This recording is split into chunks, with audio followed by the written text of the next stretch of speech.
Hi! Pharma topics சேனல்லேருந்து உங்க எல்லாருக்கும் வணக்கம். வாங்க நம்ம செல் சைக்கிள பத்தி நல்லா தெரிஞ்சுக்குவோம். செல் சைக்கிள்னா என்னது? செல் சைக்கிள் ரெகுலேஷன்னா என்னது? அதுக்கப்புறம் அதில என்னென்ன செக் பாயிண்ட்ஸ் இருக்கு? எப்படி ப்ராப்பரா செல் டிவிஷன் நடக்குது? அத பத்திலாம் பார்ப்போம். ஆக்சுவலா செல் சைக்கிள்னா என்னது? It is the events which lead to formation of a new cell. ஒரு செல்லேருந்து இன்னொரு நியூ செல் ஃபார்ம் ஆக போகுது. அதுதான் செல் சைக்கிள். இது யாரு டிஸ்கவர் பண்ணா அப்படின்னா, பிரெபோஸ்ட் அண்ட் டுமான்ஸ் அப்படின்ற 2 பேர் இத டிஸ்கவர் பண்ணாங்க 1824ல. So different kinds of cells இப்போ ஒவ்வொரு செல்லும் அதோடைய டிவிஷன் வந்து மாறுபடும். அதனுடைய டைமிங் வந்து மாறுபடும். சில செல்ஸ் ஃபாஸ்ட்டா டிவைட் ஆகும். சில செல்ஸ் ஸ்லோவா டிவைட் ஆகும். ஸோ யூகேரியோட்டிக் செல்ஸ் வந்து 24 ஹவர்ஸ் எடுத்துக்கும் டிவைட் ஆகுறதுக்கு. இப்போ பாக்டீரியல் செல்லா இருந்தா வித்தின் ஹவர்ஸ் டிவைட் ஆகும். ஃபியூ ஹவர்ஸ்லயே நெறைய செல்ஸ் டிவைட் ஆயிடும். செல் சைக்கிள்ல 2 ஃபேஸஸ் இருக்கு. ஒண்ணு மைட்டாட்டிக் ஃபேஸ், இன்னொன்னு இன்டர்ஃபேஸ் அப்படின்னு. ஸோ செல் சைக்கிள் எப்படி நடக்குது அப்படின்னு பார்ப்போம் வாங்க. ஸோ இதுதான் செல் சைக்கிளோட ஃபேஸஸ். ஸோ ஃபர்ஸ்ட் வந்து G1 ஃபேஸ். ஸோ இந்த G1 ஃபேஸ்ல என்ன நடக்கும் அப்படின்னா ஆர்என்ஏ அண்ட் புரோட்டீன் சிந்தசிஸ் நடக்கும். இங்க எந்த டிஎன்ஏவும் சிந்தசிஸ் ஆகாது. கிட்டத்தட்ட இது 10 மணி நேரம் எடுத்துக்கும் இந்த G1 ஃபேஸ்ல. அதுக்கப்புறம் எஸ் ஃபேஸ். அந்த எஸ் ஃபேஸ் வந்து டிஎன்ஏ சிந்தசிஸ் நடக்கும். அது டிஎன்ஏ ரெப்ளிகேஷன். ஆல்ரெடி ஒரு டிஎன்ஏ ரெப்ளிகேஷன் ஒரு வீடியோ இருக்கு. அந்த டிஎன்ஏ ரெப்ளிகேஷனை பத்தி அதுல நல்லா தெரிஞ்சுக்கோங்க. டிஸ்கிரிப்ஷன்ல அதை கொடுக்குறேன். அதுக்கப்புறம் சில புரோட்டீன்ஸ் அண்ட் ஆர்என்ஏ இதுல சிந்தசைஸ் ஆகும். ஏன்னா ஹிஸ்டோன் புரோட்டீன்ஸ் டிஎன்ஏவோட சம்பந்தப்பட்டது தான். ஸோ இது கிட்டத்தட்ட 8 மணி நேரம் ஆகும். ஸோ அதுக்கு அடுத்தது G2 ஃபேஸ். இதுல வந்து அந்த செல்லோட சைஸ் வந்து குரோ ஆகும். இதுலயும் ஆர்என்ஏ அண்ட் புரோட்டீன் சிந்தசிஸ் தொடர்ச்சியா இன்க்ரீஸ் ஆயிட்டே இருக்கும். அதோட சிந்தசிஸ் நடக்கும். ஸோ அதுக்கு அடுத்தது எம் ஃபேஸ். இது 1 மணி நேரத்துலேருந்து 2 மணி நேரத்துல நடந்துரும். இது நியூக்ளியர் டிவிஷன். அதுக்கப்புறம் டாட்டர் செல்ஸ் ஃபார்ம் ஆகும். இந்த எம் ஃபேஸ்ல சப்டிவிஷனா நிறைய ஃபேஸஸ் இருக்கு. Prophase, metaphase, anaphase and telophase. அதுக்கப்புறம் சைட்டோகைனசிஸ். அந்த செல் வந்து 2ஆ டிவைட் ஆயிடும். ஸோ இது டிவைட் ஆயிடுச்சுன்னா டாட்டர் செல்ஸ் அங்க ஃபார்ம் ஆயிடும். அதுதான் வந்து எம் ஃபேஸ். ஸோ இந்த எம் ஃபேஸ்க்கு அப்புறம் அந்த செல் வந்து ஒன்று டிஃபரன்ஷியேட் ஆகி செல் சைக்கிள்லேருந்து வெளியில போயிடலாம். அதாவது இந்த சைக்கிளை விட்டு வெளியில வரலாம். அப்படி போச்சு அப்படின்னா அதை குவசன்ட் அப்படின்னு சொல்றோம். அதான் அமைதியான ரெஸ்ட் எடுக்குது அப்படின்னு சொல்லிக்கலாம். அல்லது சில டைப் ஆஃப் செல்ஸ் மறுபடியும் செல் சைக்கிளுக்குள்ள போய் டிஃபரன்ஷியேட் ஆகி செல் சைக்கிளை மறுபடியும் கண்டினியூ பண்ணுங்க. ஸோ G0 குவசண்டா இருக்கலாம். அல்லது டிஃபரன்ஷியேட் ஆகி மறுபடியும் G1 ஃபேஸ்க்கு அது போகலாம். ஸோ எம் ஃபேஸை தவிர மித்த எல்லா ஃபேஸஸ்க்கும் பேர் வந்து இன்டர்ஃபேஸ். ஸோ இதுக்கப்புறம் நம்ம தெரிஞ்சுக்க வேண்டியது இந்த செல் சைக்கிளில் நம்ம முக்கியமான சில ப்ரோட்டீன்ஸை தெரிஞ்சுக்கலாம். சைக்ளின்ஸ் அண்ட் சைக்ளின் டிபெண்ட் கைனேசஸ். அந்த G1 ஃபேஸ் நடக்கிறதுக்கு எந்த சைக்ளின்ஸ் தேவைப்படுது அப்படின்னா சைக்ளின் டி. அப்புறம் 2 சைக்ளின் டிபெண்ட் கைனேசஸ் என்சைம்ஸ் தேவைப்படுது. அது CDK4 அண்ட் CDK6. அதுக்கப்புறம் பார்த்தீங்கன்னா எஸ் ஃபேஸ். அதில் எந்த சைக்ளின்ஸ் தேவை அப்படின்னா சைக்ளின் இ, சைக்ளின் ஏ, அதுக்கப்புறம் சைக்ளின் டிபெண்ட் கைனேஸ் 2. அதுக்கப்புறம் G2 ஃபேஸில் சைக்ளின் பி தேவை, சைக்ளின் டிபெண்ட் கைனேஸ் 1 தேவை. ஸோ இந்த G1 அதில் வந்து ஒரு செக் பாயிண்ட் இருக்கும். அதை வந்து ரெஸ்ட்ரிக்ஷன் செக் பாயிண்ட்னும் சொல்ல முடியும். அப்படின்னா அந்த அந்த செல்லில் வந்து எல்லா அதாவது G1 ஃபேஸில் என்னென்ன நடக்கணுமோ அதெல்லாம் ப்ராப்பராக நடந்துச்சா அப்படின்றத செக் பண்ணிக்கிறது தான் இந்த G1 செக் பாயிண்ட். ஸோ இது கிளியர் ஆனால் தான் அது அடுத்த ஃபேஸ்க்கு போக முடியும். அதுக்கப்புறம் பார்த்தீங்கன்னா G2 செக் பாயிண்ட்ஸ். இதில் வந்து எஸ் ஃபேஸ்லையும் G2லையும் என்ன நடந்துச்சு ப்ராப்பராக நடந்துச்சா அப்படின்றத செக் பண்ணுறது தான் G2 செக் பாயிண்ட். அதுக்கப்புறம் எம் செக் பாயிண்ட். இது ஸ்பிண்டில் ஃபைபர்ஸ் ஒழுங்காக ஃபார்ம் ஆயிருக்குதா, அது டிவிஷன் அந்த செல் 2ஆ டிவைட் ஆகுறதுக்கு ப்ராப்பராக அந்த ஸ்பிண்டில் ஃபைபர்ஸ் ஃபார்ம் ஆயிருக்குதா அப்படின்றத செக் பண்றது வந்து ஸ்பிண்டில் செக் பாயிண்ட். ஸோ வாங்க முதல் இன்டர்ஃபேஸை பார்ப்போம். ஸோ இதுதான் longest part of the cell cycle. கிட்டத்தட்ட வந்து எம் ஃபேஸ் வந்து 1 மணி நேரத்துலேருந்து 2 மணி நேரம் தான். மீதி அத்தனை மணி நேரமும் இன்டர்ஃபேஸ் தான்.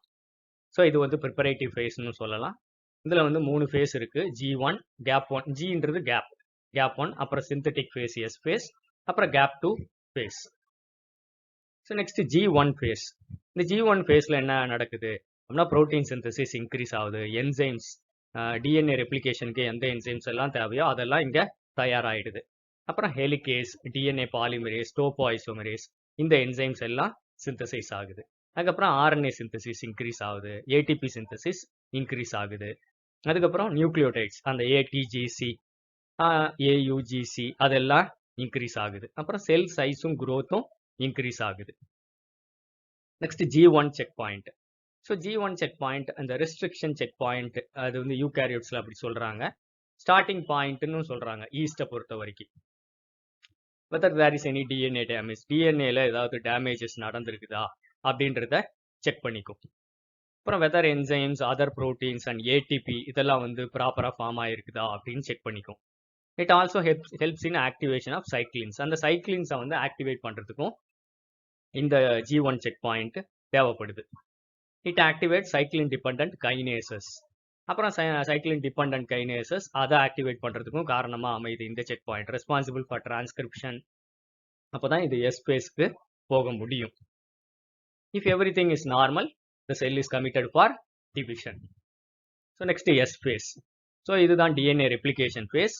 சென்ட்ரியோல்ஸ் டிவைட் ஆகும். இது அனிமல் செல்ஸில் மட்டும்தான் அப்ளிகபிள், பிளான்ட் செல்ஸில் சென்ட்ரியோல்ஸ் கிடையாது. So histone proteins. ஸோ ப்ரோ கேரியோட்ஸை பொறுத்த வரைக்கும் 50% ஹிஸ்டோன் ப்ரோட்டீன் சிந்தசிஸ் இந்த G1 ஃபேஸில் நடக்கும். ரிமைனிங் ஹிஸ்டோன் சிந்தசிஸ் வந்து எஸ் ஃபேஸில் நடக்கும். யூ கேரியோட்ஸை பொறுத்த வரைக்கும் maximum histone protein synthesis S ஃபேஸில் தான் நடக்கும்.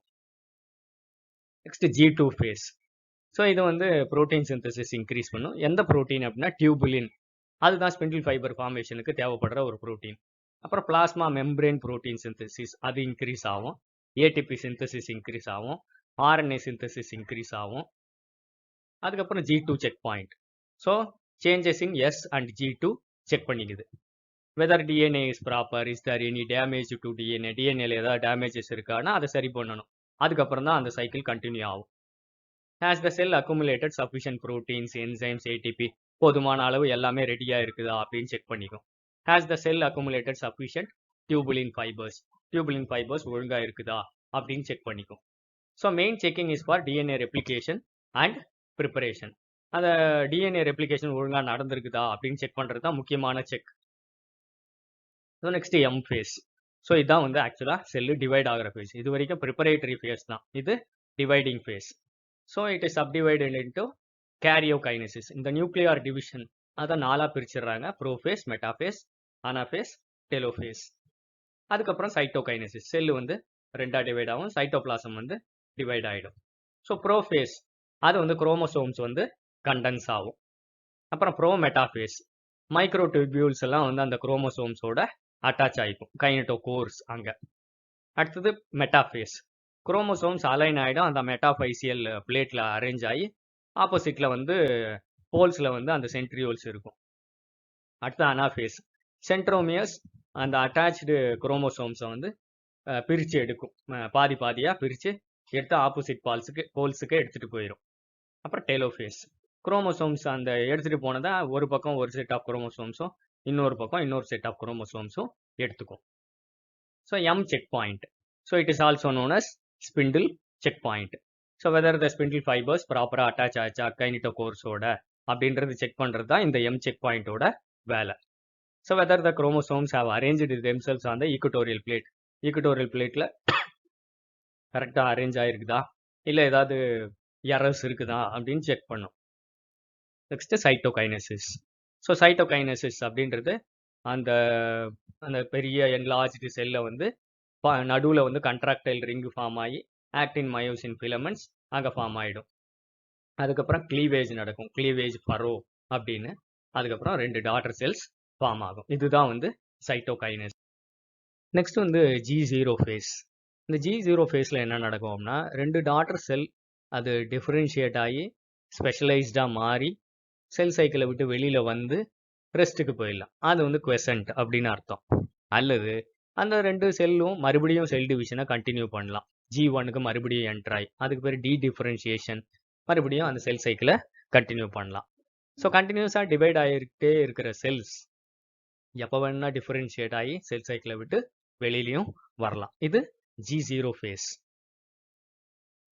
So C value. சி வேல்யூனா என்னது? இது amount of DNA content in a haploid nucleus. ஒரு அதாவது ஹாப்ளாய்டு நியூக்ளியஸ்னா என் அப்படின்றது தான் ஹாப்ளாய்டு. அது பைக்கோகிராம்ஸ்ல சொல்றாங்க. ஸோ யூகேரியோட்ஸை பொறுத்த வரைக்கும் 2n, அதனால அது வேல்யூ வந்து 2c அப்படின்னு சொல்றாங்க. ஹாப்ளாய்டா இருந்தா 1c அப்படின்னு சொல்ல போறோம். ஸோ G1 ஃபேஸ்ல ஹாப்ளாய்டு நியூக்ளியஸ் தான் இருக்கும். அதுல வந்து 23 பேர்ஸ் ஆஃப் குரோமோசோம்ஸ் தான் இருக்கும். அதனால 2c அப்படின்னு சொல்றோம். எஸ் ஃபேஸை பொறுத்த வரைக்கும் அந்த டிஎன்ஏ கண்டென்ட் டபுள் ஆயிடுது. ஆனா அதுங்க வந்து ரெண்டு, அதாவது டிவைட் ஆக கிடையாது. அதனால அதை 4c, டிஎன்ஏ கண்டென்ட் வந்து டபுள் ஆயிடுது. அதனால 4c அப்படின்னு சொல்றோம். G2 ஃபேஸ் அங்கேயும் அதே தான், டிப்ளாய்டு நம்பர் ஆஃப் குரோமோசோம்ஸ் தான், சி வேல்யூ மட்டும் டபுள் ஆகிக்குது. அதனால 4c அப்படின்னு சொல்றோம். எம் ஃபேஸ்ல அட் அனாஃபேஸ் பொறுத்த வரைக்கும் 4n, ஏன்னா டிப்ளாய்டு, ரெண்டு டிப்ளாய்டு ஆயிடுது, ஏன்னா செல்லு டிவைட் ஆகும்போது. ஆனா சி வேல்யூ அதே தான், 4c அப்படின்னு ஞாபகம் வச்சுக்கோங்க. சைட்டோகைனசிஸ் அப்ப பாதியா ஆயிடுது, ரெண்டு செல் தனித்தனி ஆயிடுது. ஸோ 2n 2c வேல்யூ, இதுதான் சி வேல்யூ, இதை ஞாபகம் வச்சுக்கோங்க. Next mutation in tumour suppressor genes and proto oncogenes அப்படின்னா என்ன அப்படின்னு பார்ப்போம். ஸோ ஃபர்ஸ்ட் ஒரு செல் டிவிஷன் நடக்குது, அந்த செல்ஸ் வந்து டிவைட் ஆயிடுது. சப்போஸ் செல் டிவிஷனுக்கு அப்புறமும் அந்த செல் டிவைட் ஆகிட்டே இருக்குது அப்படின்னா அது பிரைமரி டியூமர். நிறைய ஜாஸ்தியாகி அடுத்த ஏரியாஸ்க்குலாம் போனால் அது மெட்டாஸ்டேசிஸ், அது டியூமர் இன்வேஷன் அப்படின்னு சொல்கிறோம். இதுக்கு என்னெல்லாம் காரணம் அப்படின்னு பார்ப்போம். இப்போ நார்மல் செல்ஸ், இது கேன்சரஸ் செல்ஸ், அதான் நம்ம இங்கே பார்க்குறத அப்படியே பார்க்குறோம் இங்கே. ஸோ அதுக்கு என்னென்ன ரீசன்ஸ் அப்படின்னா, டியூமர் சப்ரஸர் ஜீன்ஸ் அப்படின்னு இருக்கும். அதாவது செல் வந்து கண்ணா பின்னான்னு டிவைட் ஆகாமல் பார்த்துக்கிற ஜீன்ஸ். அந்த ஜீன்ஸில் ஏதாவது மியூட்டேஷன் ஏற்பட்டால், நம்ம எப்பவுமே டிப்ளாய்டுன்னு சொல்கிறதால 2 காப்பி இருக்கும் ஒரு ஜீனுக்கு. ஸோ ஒரு ஜீனில் நடக்குது அப்படின்னு வச்சுக்கோங்க. ஸோ அப்பவும் நார்மல் செல் growth தான் நடக்கும். ஒரே ஒரு டிஃபெக்டே இல்லைன்னா நார்மல் செல் growth. ஒரு ஒரு டிஎன்ஏ ஸ்ட்ராண்டில் ஒரு ஒரு ஒரு ஜீனில் வந்து ப்ராப்ளம் அப்படின்னா அப்பவும் நார்மல் செல் growth நடக்குது. ஸோ ரெண்டு இடத்துலையும் ப்ராப்ளம் வருது. ரெண்டு டிப்ளாய்டு அப்படின்னு சொல்கிறோம், 2 ஸ்ட்ராண்ட் ஆஃப் டிஎன்ஏலையும் அந்த ஜீனில் வந்து மியூட்டேஷன் நடக்குது, ஏதாவது எரர்ஸ் நடக்குது அப்படின்னா அந்த செல் வந்து லாஸ் ஆஃப் கண்ட்ரோல் ஆகி செல் டிவிஷன் கண்ணா பின்னான்னு அது கேன்சரஸ் செல்லாக மாறும். இது proto oncogenes. So proto oncogene எந்த ஜீன் வேணால் அது இந்த செட் ஆஃப் ஜீன்ஸ் வந்து கேன்சரஸ் ஜீனாக மாற முடியும். So mutated proto oncogene becomes oncogene. அதாவது இங்கே பொறுத்த வரைக்கும் ஒரு எரர் வந்தாவே அது கேன்சரஸ் செல்லாக மாற ஆரம்பிச்சிடும். லாஸ் ஆஃப் growth கண்ட்ரோல் ஆகி கேன்சரஸ் செல்லாக மாற ஆரம்பிச்சிடும். ஸோ ஃபஸ்ட்டு வந்து G1 செக் பாயிண்ட்டை பார்ப்போம் நம்ம, ரெட்டினோபிளாஸ்டோமா அப்படின்ற ஜீன். ஸோ இந்த ரெட்டினோபிளாஸ்டோமான்றது ஒரு ப்ரோட்டீன், இது வந்து கம்மி பாஸ்போரிலேஷன் நடந்திருக்கும். அப்புறம் டிரான்ஸ்கிரிப்ஷன் ஃபேக்டர்ஸை பற்றி தெரிஞ்சுக்கலாம். இப்போ டிரான்ஸ்கிரிப்ஷன் ஃபேக்டர் இருந்தால் தான் அந்த செல் வந்து டிவிஷன் ஆக போகுது. ஸோ ரெஸ்டிங் செல்லை பொறுத்த வரைக்கும் எப்படி இருக்கும் அப்படின்னா, இந்த டிரான்ஸ்கிரிப்ஷன் ஃபேக்டர்ஸ் ஆக்டிவேட் ஆகாமல் பார்த்துக்கும் இந்த ரெட்டினோபிளாஸ்டோமா அப்படின்ற ப்ரோட்டீன். சப்போஸ் மேப் கைனேஸ், ஒரு செல் வந்து டிவைட் ஆகும்போது மேப் கைனேஸ் ஆக்டிவேட் ஆகி இந்த ரெட்டினோபிளாஸ்டோமா வந்து நிறைய பாஸ்பரஸ் சேர்ந்துச்சு அப்படின்னா என்ன ஆகும் அப்படின்னா, activation of cyclin D dependent kinase 4 and 6 வந்து நிறைய பாஸ்பரஸ் குரூப்பை இந்த ரெட்டினோபிளாஸ்டோமா ப்ரோட்டீனில் சேர்க்குது. அப்படி சேர்ந்தா என்ன ஆகும், ஹைப்பர் பாஸ்பாரிலேட்டட் ரெட்டினோபிளாஸ்டோமா டிசோசியேட் ஆகி அந்த டிரான்ஸ்கிரிப்ஷன் ஃபேக்டர்ஸை விட்டு தனியாயிடுது. அப்படி ஆகிறதால அந்த டிரான்ஸ்கிரிப்ஷன் ஃபேக்டர்ஸ் ஆக்டிவேட் பண்ணி டிஎன்ஏ பாலிமரேஸை ஆக்டிவேட் பண்ணி செல் டிவிஷனுக்கு காரணமாக அமையுது. ஸோ இந்த G1 செக் பாயிண்ட்ல இந்த ரெட்டினோபிளாஸ்டோமான்ற இந்த ஜீன் வந்து ரொம்ப இம்பார்ட்டன்ட். அதில் மியூட்டேஷன் நடந்தால் இது கேன்சர் வர்றதுக்கு காரணமாக அமையுது. நெக்ஸ்ட் P53 அப்படின்ற ஒரு டியூமர் சப்ரஸர் ஜீன். இதுக்கு முன்னாடி சொன்ன இந்த ரெட்டினோபிளாஸ்டோமும் ஒரு டியூமர் சப்ரஸர் ஜீன் தான். ஸோ அது என்ன, ஒரு டிஎன்ஏ டேமேஜ் நடந்தால் சப்போஸ் அதை ரிப்பேர் பண்ணணும் அப்படின்னா இந்த P53 ஆக்டிவேட் ஆகணும். ஸோ இர்ரிப்பேரபிள், அந்த ரிப்பேரே பண்ண முடியல அப்படின்னா அந்த செல் வந்து டெத்துக்கு, ப்ரோக்ராம்டு செல் டெத்துக்கு அனுப்பப்படும். அது அப்போப்டோசிஸ். சப்போஸ் இந்த டேமேஜ் வந்து ரிப்பேர் பண்ண முடியும் அப்படின்னா அந்த P53 இன்னொரு ஜீனை ஆக்டிவேட் பண்ணுது, டியூமர் சப்ரஸர் ஜீனை, அதுக்கு பேர் P21. ஸோ அந்த செல் சைக்கிள் ஸ்டாப் ஆகி அந்த டிஎன்ஏ டேமேஜ் சரி செய்யப்பட்டு அதுக்கப்புறம் செல் டிவிஷன் நடக்குது, செல் சைக்கிள் கண்டினியூ ஆகுது. ஸோ இந்த ஜீன்ஸில் ஏதாவது எரர் ஏற்பட்டால் அது கண்டினியூஸாக செல் டிவிஷன் நடந்துக்கிட்டே போகலாம், அது கேன்சருக்கு காரணமாக அமையலாம். இது இல்லாமல் இந்த P53 P21 இல்லாமல் சில ப்ரோட்டீன்ஸ், இன்னிபிட்ரி ப்ரோட்டீன்ஸ் இருக்கு. கேன்சரை தடுக்கிறதுக்கு INK4A, அப்புறம் CIP, KIP இதுங்க எல்லாம் வந்து அந்த சைக்ளின்ஸை வந்து இன்ஹிபிட் பண்ணுங்க. ஸோ இதுங்களும் ஏதாவது எரர் ஏற்பட்டு இது ஒர்க் பண்ணல அப்படின்னாலும் கேன்சரஸாக மாறலாம். இப்போ நெக்ஸ்ட் வந்து CDC25C பாஸ்பட்டேஸ். இது G2 செக் பாயிண்ட்ல ஒர்க் பண்றது. ஸோ இப்போ ஒரு சைக்ளின் டிபெண்டன்ட் கைனேஸ் அது வந்து இன்ஆக்டிவா இருக்கு. ஸோ அதில் பாஸ்பரஸ் குரூப் கம்மியாக இருக்கிற பட்சத்தில் சில பாஸ்பரஸ் குரூப் ஆக்டிவேட்டிங்காக இருக்கும், சில பாஸ்பரஸ் குரூப் இன்ஹிபிட்ரியாக இருக்கும். ஸோ இந்த CDC25C அது என்ன பண்ணுது அப்படின்னு பார்ப்போம். அந்த இன்ஹிபிட்ரி பாஸ்பரஸ் குரூப்ஸை அது ரிமூவ் பண்ணிடும். அப்படி ரிமூவ் பண்ணிடுச்சு அப்படின்னா அந்த சைக்ளின் டிபெண்டன்ட் கைனேஸ் சைக்ளின் பியோட சேர்ந்து செல் டிவிஷனுக்கு காரணமாக அமையுது.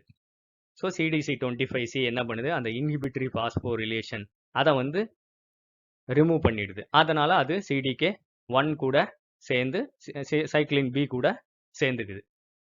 Moves out of the nucleus, cell டிவிஷனுக்கு காரணமாக அமையுது. So activation of mitosis. இது சஸ்பெண்ட் ஆகணும், இந்த ஸ்டெப்பு தடுக்கப்படணும் அப்படின்னா 2 டியூமர் சப்ரஸர் ஜீன் ஒர்க் பண்ணணும், ATM, ATR அப்படின்றது. நம்ம ஃபர்தர் ஸ்லைட்ஸில் அதை பற்றி நம்ம பார்ப்போம். So ATM, ATR, G1, G2 check point 2 இடத்துலையுமே இதுங்க வேலை செய்யும்.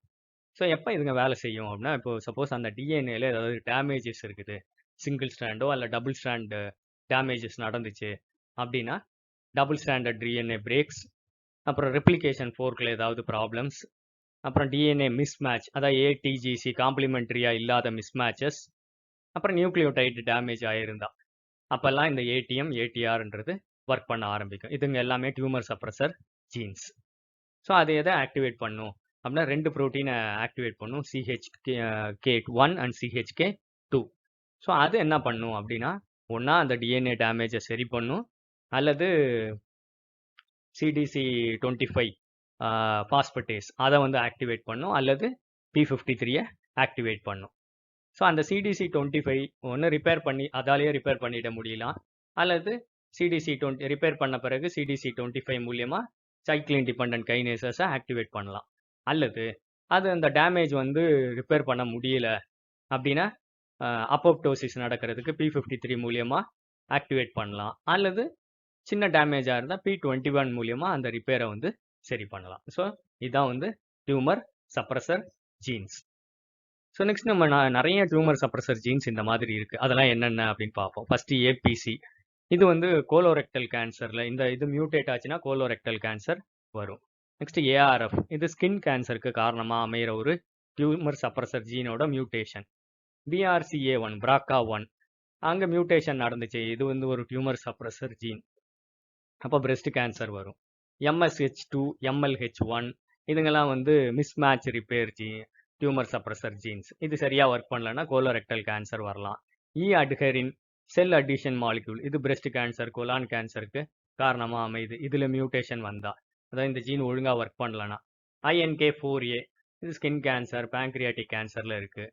NF1 அப்புறம் NF2 இது வந்து பிரெயின் கேன்சருக்கு காரணமாக அமையுது, இந்த இதில் வந்து டேமேஜ் ஏற்பட்டா. TP53 இது சில பிளட் கேன்சருக்கு காரணமாக அமையுது. P10 இது பிரெஸ்ட் கேன்சர், தைராய்டு கேன்சரில் வர்ற ஒரு டியூமர் சப்ரஸர் ஜீன் ஒழுங்காக ஒர்க் பண்ணலன்னா வர்றது. RB ஜீன் நம்ம பார்த்தோம், ரெட்டினோபிளாஸ்டோமா, ஸோ அது ரெட்டினல் கேன்சர் வரும். அப்புறம் VHL அது கிட்னி கேன்சருக்கு காரணமாக அமையுது, அந்த ஜீனில் எரர் இருந்தால். WT1 வில்ம்ஸ் டியூமர் ஆஃப் கிட்னிக்கு காரணமாக அமையுது, அந்த ஜீன் எரர் இருந்தால். ஒரு கேன்சரஸ் செல்லில் வந்து ஒரு புரோட்டோ ஆங்கோ ஜீன் எப்படி என்ன பண்ணுது அப்படின்னு பார்ப்போம். ஸோ ஃபஸ்ட்டு வந்து சில growth factors, platelet derived growth factor, epidermal growth factor, அதுக்கப்புறம் மோனோசைட் காலனி ஸ்டிமுலேட்டிங் ஃபேக்டர், இதுங்க எல்லாமே புரோட்டோ ஆங்கோ ஜீன்ஸ் தான். அதுக்கப்புறம் growth factor receptors, platelet derived growth factor receptor, EGFR, MCSFR இதுங்கெல்லாம் வந்து புரோட்டோ ஆங்கோ ஜீன்ஸ். அப்புறம் GTP பைண்டிங் ப்ரோட்டீன்ஸ், RAS அப்படின்ற ப்ரோட்டீனும் ஒரு புரோட்டோ ஆங்கோஜீன். இதுங்க எல்லாம் நிறைய சிக்னலிங் ரியாக்ஷன்ஸ் பண்ணும்போது நிறைய ப்ரோட்டீன்ஸ் ஆக்டிவேட் ஆகும். டைரோசின் கைனேசஸ், SRC அப்படின்றது ஒரு புரோட்டோ ஆங்கோஜீன். அதுக்கப்புறம் சிரைன் த்ரியோனின் கைனேசஸ், RAF அப்படின்ற ஒரு புரோட்டோ ஆங்கோஜீன் இருக்குது. இதெல்லாம் ஆக்டிவேட் ஆனால் transcription factors, MYC, JUN, FOS இதுங்களும் ஆக்டிவேட் ஆகும், அதுவும் ஒரு புரோட்டோ ஆங்கோஜீன். அதுங்க எல்லாம் போய் டிஎன்ஏவை டேமேஜ் பண்ணி கண்டினியூஸாக எம்ஆர்என்ஏ உருவாயிட்டே இருக்கும். Cell cycle control molecule cyclins activate ஆகிடும், சைக்ளின் டிபெண்ட் கைனேசஸ் ஆக்டிவேட் ஆகிடும். அப்புறம் டிஎன்ஏல ஏதாவது டேமேஜ் ஏற்பட்டால் அதை தானாகவே சரி பண்ணுறதுக்கு அந்த ஏடிஎம்மை வந்து ஆக்டிவேட் பண்ணிக்கும். இதெல்லாம் ஆன்டி அப்போப்டோசிஸ் ப்ரோட்டீன்ஸை ஆக்டிவேட் பண்ணும், BCL2 BCLX அதுங்களை ஆக்டிவேட் பண்ணி கண்டினியூஸாக செல் டிவிஷன் நடந்துக்கிட்டே இருக்கும். ஸோ இதுதான் செல் சைக்கிளை பற்றின ஒரு ஷார்ட்டான நட்ஷலான இன்ஃபர்மேஷன். இது உங்களுக்கு யூஸ் ஆகும்னு நினைக்கிறேன். அந்த வீடியோ உங்களுக்கு பிடிச்சிருந்தா லைக் பட்டனை ப்ரெஸ் பண்ணுங்க, நிறைய பேருக்கு இந்த வீடியோவை ஷேர் பண்ணுங்க, ஃபார்மா டாபிக்ஸ் சேனலுக்கு சப்ஸ்கிரைப் பண்ணுங்க, எங்களை என்கரேஜ் பண்ணுங்க. தேங்க்யூ.